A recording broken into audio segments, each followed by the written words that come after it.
उत्तर प्रदेश के ग्रेटर नोएडा का ये बहुचर्चित मामला निकी हत्याकांड, इस पर लगातार हर रोज नए खुलासे हो रहे हैं। पूरे देश को इस मामले ने हिलाकर रख दिया है। बहुचर्चित निकी हत्याकांड के मुख्य आरोपित यानी कि निकी का पति विपिन और उसके परिवार वालों को पुलिस ने हिरासत में ले लिया है। पति विपिन भाटी का रविवार को पुलिस ने एनकाउंटर कर दिया, शॉर्ट एनकाउंटर किया और फिर उसके बाद विपिन पुलिस की हिरासत में है, अस्पताल में भर्ती है। विपिन ने पुलिस की हिरासत में कई बातें कही।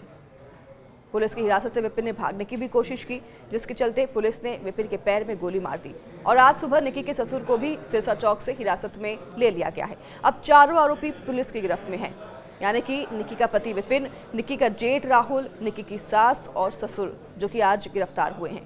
ये चारों आरोपी अब पुलिस की गिरफ्त में हैं। इसी बीच सास और ससुर का कहना है कि जब ये पूरी घटना घटित हुई तो वो दोनों घर पर मौजूद नहीं थे। तो वहीं आपको बता दें कि पूरे परिवार वालों ने अब कई खुलासे किए हैं। जब पुलिस की गिरफ्त में वो आए हैं तो परिवार वालों को लेकर एक के बाद एक नए अपडेट सामने आ रहे हैं। विपिन और उसका परिवार निकी पर दहेज का दबाव बना रहा था, ये बात तो हम सभी जानते हैं। इतना ही नहीं, निकी की बहन कंचन का एक बयान सामने आया है। कंचन बताती हैं कि निकी और कंचन, जो कि एक ही परिवार में शादी करके गए थे, उनका उनके पतियों से रील और वीडियो बनाने को लेकर और ब्यूटी पार्लर चलाने को लेकर लगातार विवाद होता था। तो कंचन ने यह भी बताया कि सोशल मीडिया प्रोफाइल से दोनों बहनें रील अपलोड किया करती थी, जिस पर विपिन और उसके भाई दोनों को ऐतराज रहता था। 11 फरवरी को रील और पार्लर को लेकर ही झगड़ा हुआ था। कंचन ये बताती हैं निकी और उसके पति के बीच में दोनों बहनें मायके भी चली गई थी। 18 मार्च को पंचायत हुई, जिसमें दोनों पक्षों ने बात रखी, जिसमें तय हुआ कि रील वगैरह नहीं बनाने चाहिए। तो दोनों बहनें ससुराल चले आईं और फिर कुछ दिन तक रील नहीं भी बनाई।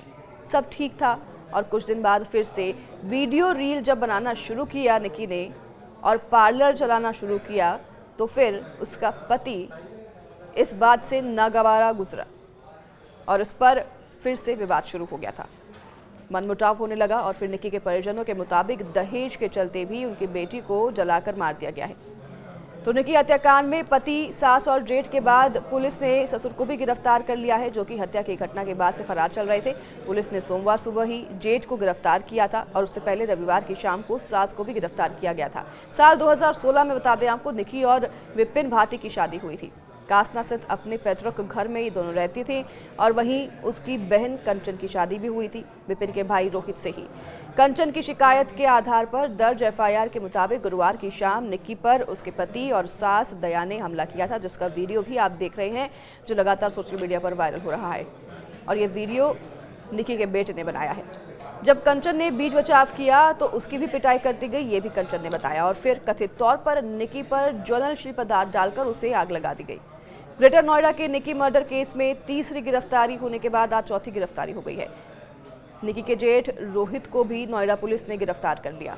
गौतम बुद्ध नगर पुलिस के मुताबिक थाना कासना पुलिस द्वारा मैनुअल इंटेलिजेंस और गोपनीय सूचना की सहायता से वंचित अभियुक्त यानी कि रोहित को, जो कि जेठ है, उसे भी गिरफ्तार कर लिया गया है और सासू को भी गिरफ्तार किया और ससुर को भी गिरफ्तार किया, जिसका कि नाम सतवीर है, जो कि ग्राम सिरसा थाना कासना का रहने वाला है। गौतम बुद्ध नगर, उम्र 55 वर्ष इनकी बताई जाती है। इन्हें सिरसा टोल प्लाजा के पास से गिरफ्तार किया है, जो कि भागने की फिराक में था। निकी की बहन की शिकायत के आधार पर पुलिस ने 23 अगस्त को विपिन को गिरफ्तार किया था। रविवार को पुलिस आरोपी पति विपिन को मेडिकल के लिए जिला अस्पताल ले जा रही थी और इसी दौरान आरोपी दरोगा की पिस्टल लेकर भागने लगा और पुलिस ने फिर उसका पीछा करते हुए सिरसा चौराहे के पास पैर में उसे गोली मारकर पकड़ लिया। निकी हत्याकांड में कार्रवाई करते हुए पुलिस उनकी सास को भी गिरफ्तार कर ले आई है। तो सास अपने बेटे विपिन को देखने के लिए अस्पताल जा रही थी, इसी दौरान पुलिस ने उन्हें भी पकड़ लिया। विपिन पुलिस के एनकाउंटर में घायल हो गया था और निकी की बहन और उसकी देवरानी कंचन ने बताया कि विपिन का किसी और महिला के साथ भी संबंध था, जो कि निकी को पता चल गया था और इसलिए निकी और विपिन की लड़ाई होती रहती थी। कंचन ने यह भी बताया कि 21 अगस्त को उसने ही सास के साथ मिलकर सारे घटनाक्रम को अंजाम दिया था और कंचन ने ये जो सारा घटनाक्रम है अपने मोबाइल फोन में रिकॉर्ड भी किया था। 28 वर्षीय निकी भाटी की मौत ने एक बार फिर से समाज में व्याप्त दहेज प्रथा की क्रूरता और महिलाओं के प्रति हिंसा की सच्चाई को सामने लाकर रख दिया है। शादी के बाद लगातार प्रताड़ना, दहेज की मांग और लालच की वजह से आखिरकार 21 अगस्त 2025 की रात निकी को उसके ही पति और ससुराल वालों ने जिंदा जला दिया। शादी के समय निकी के पिता ने समाज में मान सम्मान के लिए अपनी हैसियत से ज्यादा खर्च तो कर दिया। उन्होंने स्कॉर्पियो गाड़ी, बुलेट बाइक, नकद और सोने चांदी के जेवर दहेज में दिए, लेकिन यह सब भी विपिन और उसके परिवार की लालच को खत्म नहीं कर पाया। कुछ ही महीनों बाद नई मांगे शुरू हो गई। कभी पैसों के लिए दबाव बनाया गया तो कभी महंगी कार के लिए। धीरे धीरे यह मांगे प्रताड़ना और हिंसा का रूप लेने लगी। निकी के भाई और पिता का आरोप है कि विपिन की नज़र उनके घर की संपत्ति और गाड़ियों पर थी, तो वह निकी के मायके वालों से 60 लाख रुपए नकद और मर्सिडीज कार भी मांग रहे थे। परिवार पहले ही स्कॉर्पियो और बुलेट बाइक उन्हें दे चुका था, लेकिन इसके बावजूद मांगे खत्म नहीं हुई। लालच और अत्याचार का यह सिलसिला लगातार चलता रहा तो निकी की बहन कंचन, जिसकी शादी भी विपिन के भाई रोहित से हुई थी, उन्होंने बताया कि दोनों बहनों को बार बार पीटा जाता था और दहेज के लिए लगातार प्रताड़ित किया जाता था। 21 अगस्त की रात निकी के जीवन की आखिरी रात साबित हुई और पहले इस रात उसकी बेरहमी से पिटाई की गई। उसके बालों से घसीटते हुए वीडियो भी सामने आया है, जो आप देख रहे हैं। गले पर भी चोट दी गई और फिर शरीर पर तेजाब जैसी चीज डालकर जला दिया गया। इसके बाद उस पर ज्वलनशील पदार्थ डाला और लाइटर जैसी वस्तु से आग लगा दी गई। यह सब कुछ निकी के 6 वर्षीय बेटे और बहन कंचन के सामने हुआ।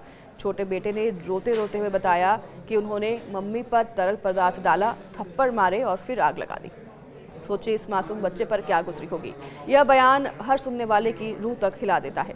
घटना का एक वीडियो सोशल मीडिया पर भी वायरल हुआ। इसमें निकी आग में झुलसते हुए सीढ़ियों से नीचे उतरती है, लड़खड़ाते हुए जमीन पर गिरती है। उसकी चीखें और जलते शरीर का दृश्य लोगों की आंखों में आंसू ला देता है। यह वीडियो सिर्फ एक सबूत नहीं है, बल्कि समाज के लिए एक कड़वी हकीकत है कि दहेज की वजह से आज भी बेटियों की जान ली जा रही है। कंचन ने जैसे जैसे निकी को पड़ोसियों की मदद से अस्पताल पहुंचाने की कोशिश की, तो पहले उसे ग्रेटर नोएडा से नोएडा के अस्पताल लाया गया, फिर वहां से सफदरजंग अस्पताल दिल्ली रेफर किया गया, लेकिन रास्ते में ही निकी ने दम तोड़ दिया। उसकी मौत ने पूरे परिवार को तोड़कर रख दिया है। घटना के बाद निकी की बहन कंचन ने अपने पति रोहित, जेठानी सास दया, ससुर सतवीर और पति विपिन के खिलाफ मामला दर्ज कराया। पति विपिन भाटी को पुलिस ने गिरफ्तार कर लिया है। ससुराल के बाकी सदस्यों को भी पुलिस ने गिरफ्तार कर लिया है। इसी बीच विपिन का एक पुराना वीडियो भी सामने आया है, जिसमें वह दिल्ली में एक लड़की के साथ कार में पकड़ा गया था। स्थानीय लोगों ने जब उसे रंगे हाथ पकड़ा तो फिर पकड़कर जमकर पिटाई भी की थी। इस वीडियो ने यह तो साफ कर दिया है कि विपिन का चरित्र पहले से ही संदिग्ध था। निकी के पिता ने कहा कि यह वीडियो साबित करता है कि वह लालची और गैर जिम्मेदार इंसान था। उन्होंने ये भी कहा कि मेरी बेटी की ज़िंदगी इसी ने बर्बाद कर दी है। और विपिन को घायल अवस्था में अस्पताल ले जाया गया, तब अस्पताल में उसने कहा कि मैंने कुछ नहीं किया, पति पत्नी के झगड़े होते रहते हैं, यह खुद ही मर गई। लेकिन उसके इस बयान पर कोई विश्वास नहीं कर रहा है। तो वहीं अब जो निकी के पिता हैं वो कह रहे हैं कि सभी को फांसी दी जाए। पुलिस ने सही किया कि विपिन को गोली मारी, यह हत्यारा है और उनकी ये मांगे हैं साफ कि उनके घर को बुलडोजर से ध्वस्त किया जाए और बाकी आरोपियों को भी फांसी दी जाए। परिवार का दर्द साफ झलकता है। उन्होंने कहा कि बेटियों को दहेज की भेंट चढ़ते देखना अब और बर्दाश्त नहीं है। यह घटना पूरे इलाके में गुस्से का कारण तो बन गई है। निकी की मौत ने एक बार फिर से इस सवाल को उठाया है कि क्या हम 21वीं सदी में भी बेटियों की जान दहेज जैसी कुरीति के लिए लेते रहेंगे।